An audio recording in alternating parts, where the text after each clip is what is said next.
कृपा, सब छाती चौड़ी करके घूमोगे। मान लीजिए पक्का अभी इसी क्षण आप ऐसे आनंदित हो जाएंगे अगर ये बात मान लेंगे ना, ये बात बन गई। हम तो लाडली जू के भरोसे हैं। लाडली जू के भरोसे का मतलब हमारे पक्ष में प्रियाजू, अब हमारे पक्ष में प्रियाजू, फिर अब हमारा कौन बिगाड़ सकता है? कौन बिगाड़ सकता है? नहीं, एक किंचन मात्र नागरी दासी जन्म जितायो। लालजू कहते हैं कि हर आज्ञा का इसने उल्लंघन किया है। प्रियाजू जरा से कोई बात नहीं, कोई बात नहीं जाले दो जाले दो। लाडली जू की भ्रकुटी चढ़ी, अनुल्लेख्यानंता, बिल्कुल काट दिया महारानी जो, ये रजिस्टर फूंक दिया इसका, ये ले। हाँ, हम लोग ऐसे पास होंगे, ऐसे नहीं पास हो सकते, पक्का समझ लो। ऐसे ऐसे प्रश्न हैं जिनका समाधान ही नहीं है।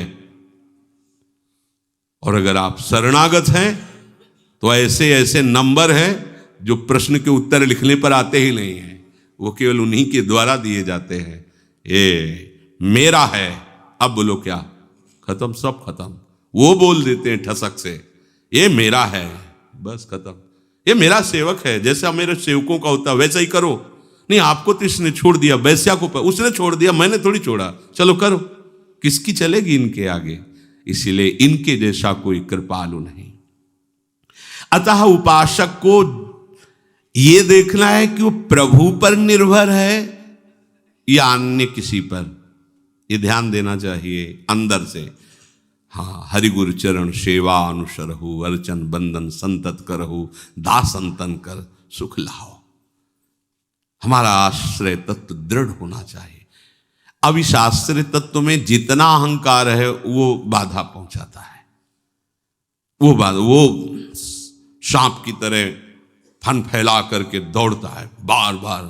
तो जैसे प्रभु नाच नाच करके कालिया के फणों को मर्दन कर दिया, अहंकार चूर कर दिया, ऐसे ही फिर आश्रयदाता हरि नृत्य करते हैं उसके अहंकार पर, चूर चूर कर देते हैं। जो भी कहीं कुछ भी सब मिटिया मेट कर देते हैं। एकदम दैन्यता की मूर्ति वो उपासक हो जाता है, क्योंकि उसको कोई बल ही नहीं। अगर वो कुछ भी सोचे तो क्या सोचे, उसके पास है ही नहीं कुछ प्रभु की सिवा को। तो फिर अब जैसा जोई जोई प्यारो करे सोई मुहि भावे, क्योंकि उसके पास कुछ है ही नहीं। ऐसा उपासक अभी जीवन मुक्त है। अभी कुछ भी हो, कोई भी हो, कैसा भी हो, अभी जीवन मुक्त है। अभी अंतिम फाइनल उसका अभी इसी क्षण हो गया। बस केवल प्रभु का भरोसा। ये जबान से कहने की बात नहीं है, ये वहां रोक के प्रश्न करें, मैं तो प्रभु के भरोसे हूं। जैसे कल प्रश्न हुआ, मैं तो समर्पण किए हूं, फिर हमारा काम क्यों नहीं बना? तो तुम्हारा काम क्या रह गया? तुम रह गए, तुम्हारा काम रह गया। तो समर्पण बकवास को थोड़ी कहते हैं। समर्पण किनका होता है? तन का, मन का, प्राणों का, स्वयं का। तो जब तन मन प्राण स्वयं समर्पित हो गए तो हमारा काम क्या रह गया? अब तो सब वो जाने उनका काम। हमारा काम क्या है वो हमारे, बस इतनी बात दिमाग में रखना। उनका काम क्या है वो देख लेंगे, ये पूरा सब उन्हीं का काम है, वो सब करवा लेंगे जो कुछ जैसे चाहिए। भक्ति योगी को सर्वश्रेष्ठ बताने से सिद्ध हुआ कि जितने योग हैं उनमें पूर्णता में कुछ न कुछ कमी रहती है। संसार संबंध विच्छेद होने से सभी योगी बंधन से सर्वथा मुक्त हो जाते हैं, सभी निर्विकार हो जाते हैं, सभी सुख और शांति आनंद को प्राप्त करते हैं, ये पक्की बात है।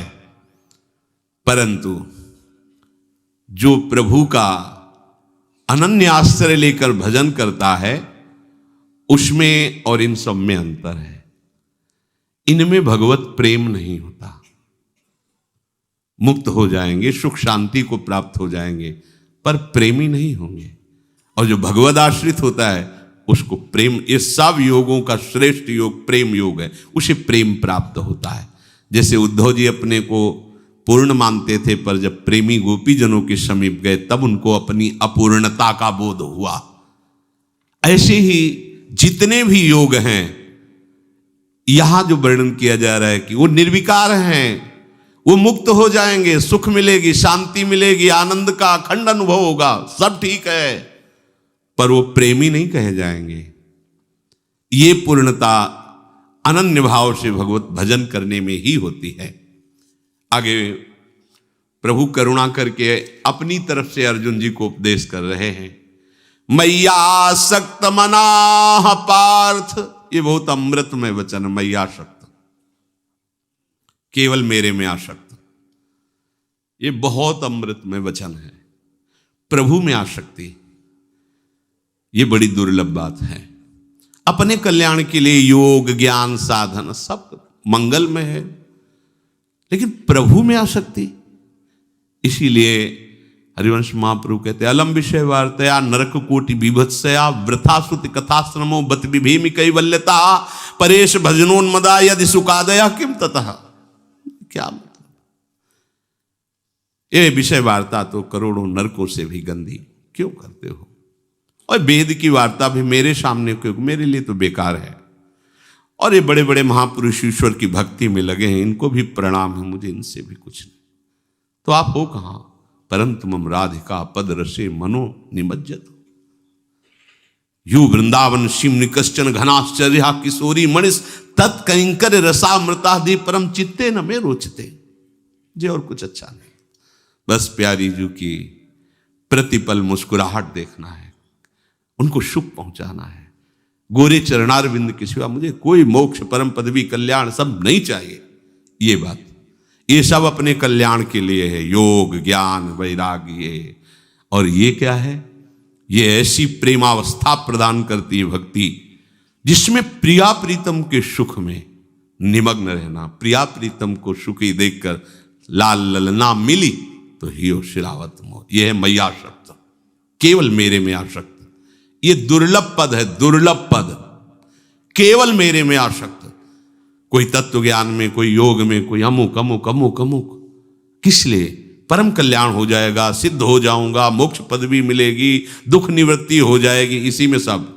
और यहां मय्यासक्त, मुझे कोटि कोटि नरक भोगने पड़े तो परवाह नहीं, पर प्यारे तुम हमारे नेत्रों से ओझल मत होना। तुम्हारी मंद मंद मुस्कुराहट हमारे हृदय में, हमारे नेत्रों में बसी रहे। हाँ, नर को भोगवाओ, कोई बात नहीं। नारके परमे पदे थवा, मुझे इनसे कोई मतलब नहीं। नरक स्वर्ग अपवर्ग आस नहीं त्रास है। परमार्थ व्यवहार बनो कि ना बनो, सुख दुख भुगते देह, कोई परवाह नहीं। ये देखो, ये है मय्यासक्त, मेरे में आसक्त।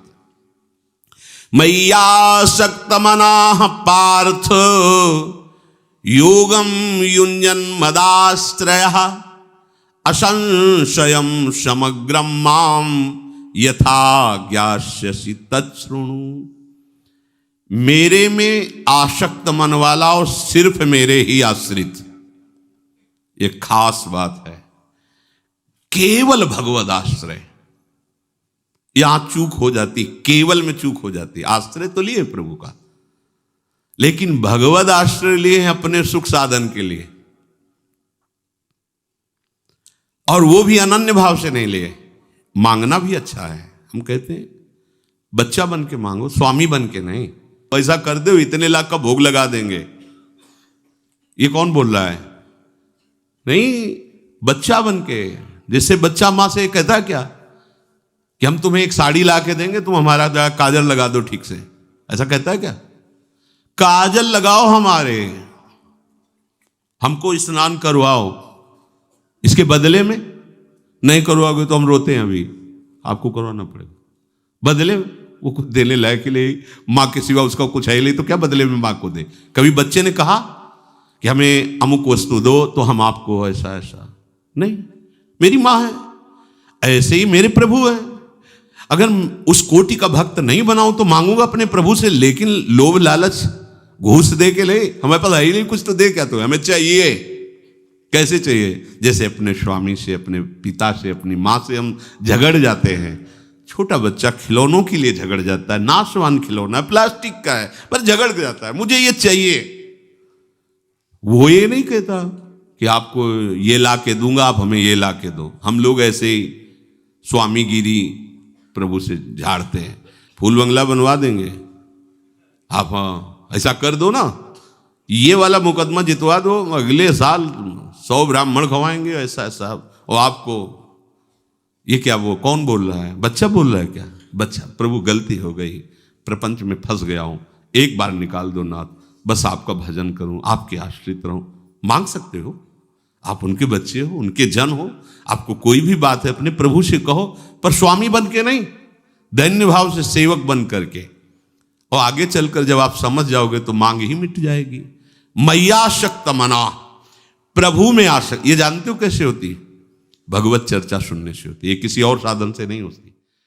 अन्य कोई आश्रय नहीं। ये बहुत ऊंची स्थिति है। इसमें संपूर्ण ज्ञान, योग का संपूर्णतः प्रकाश और भक्ति की चरम अवस्था स्वयं प्रकाशित हो जाती है। उसे अलग से कोई साधन नहीं करना पड़ता। निरंतर निष्काम भाव से, कोई चाह नहीं। ये चाह को भी मिटा देगा भजन। ये स्थिति है। प्रारंभ में किसी की ऐसी स्थिति नहीं होती। ये पीछे के श्लोक में श्री भगवान ने वर्णन किया।